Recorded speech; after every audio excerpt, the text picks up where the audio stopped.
নমস্কাৰ পৰিণীতা ক্ৰিয়েশ্যনৰ অন্য এটা ৰেচিপিলৈ আপোনালোক সকলোকে পুনৰবাৰ স্বাগতম জনাইছোঁ। আজিৰ ৰেচিপিত মই লৈ আহিছোঁ তিতা কেৰেলা ৰেচিপি। আহকচোন এনেধৰণে বনাই খাই চাওক।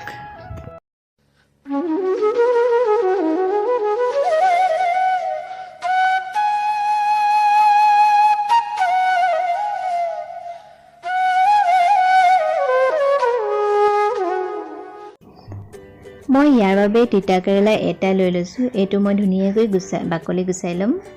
এয়া মই ধুনীয়াকৈ ভালদৰে গুচাই ল'লোঁ।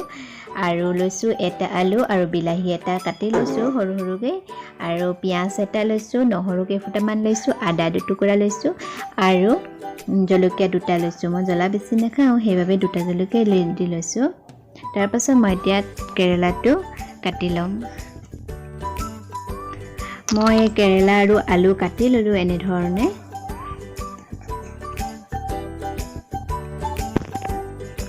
মই এতিয়া কেৰাহী এখন পাতি ল'লোঁ আৰু কেৰাহীখন অলপ গৰম হ'বলৈ দিলোঁ। গৰম হোৱাৰ পাছত 2 টেবুল স্পুন তেল দি দিছোঁ আৰু তেলখিনি অলপ গৰম হ'বলৈ দিম। তেলখিনি গৰম হোৱাৰ পাছত মই এতিয়া পিঁয়াজ দি দিম। পিঁয়াজখিনি অকণমান ৰঙচুৱা হোৱালৈকে ভাজি ল'ম। পিঁয়াজখিনি ৰঙচুৱা হোৱাৰ পাছত মই এতিয়া আদা ৰচুন পেষ্ট কৰি ল'লোঁ। এয়া দি দিছোঁ 1 চামুচ। তাৰপাছত জলকীয়া দুটা দি দিম। এইখিনি অকণমান সময় ভাজি ৰাখিম। তাৰপাছত এতিয়া কেৰেলা আৰু আলু কাটি থোৱাখিনি মই ইয়াত দি লৈ ভালদৰে ভাজি ল'ম।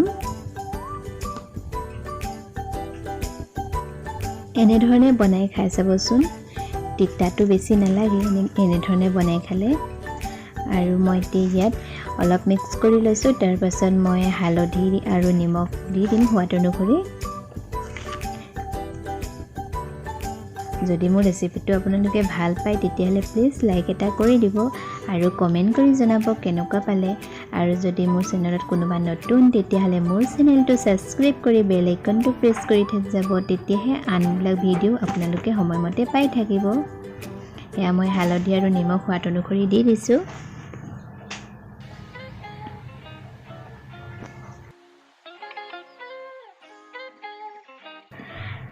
আৰু দিছোঁ ধনিয়া পাউডাৰ আধা চামুচ আৰু চিলি পাউডাৰ আধা চামুচ দিছোঁ। তাৰপাছত চব্জি মছলা আধা চামুচ দিছোঁ। এতিয়া মই সকলোখিনি ভালদৰে মিক্স কৰি ল'ম।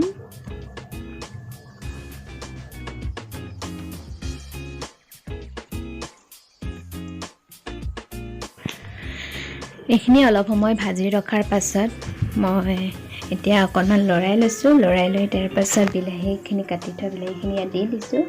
দি ভালদৰে মিক্স কৰি আৰু অলপ সময় সিজাই ল'ম।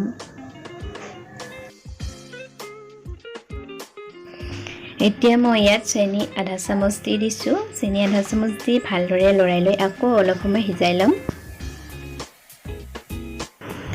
অলপ সময় সিজাই লোৱাৰ পাছত মই এতিয়া পানী অকণমান দি দিম। ইয়াত লাগি নধৰিবৰ কাৰণে পানী অকণমান দি দিছোঁ আৰু অলপ সময় সিজিবলৈ দিম। এয়া বনাই হৈ গ'ল। এনেধৰণে বনাই খালে সঁচাকৈ তিতা নালাগে। আপোনালোকেও এনেধৰণে বনাই খাবচোন। আৰু মোৰ ৰেচিপিটো চোৱাৰ বাবে আপোনালোক সকলোকে অশেষ ধন্যবাদ থাকিল। আৰু আকৌ এটা নতুন ৰেচিপিৰে পুনৰ লগ পাম। আজিলৈ বাই বাই।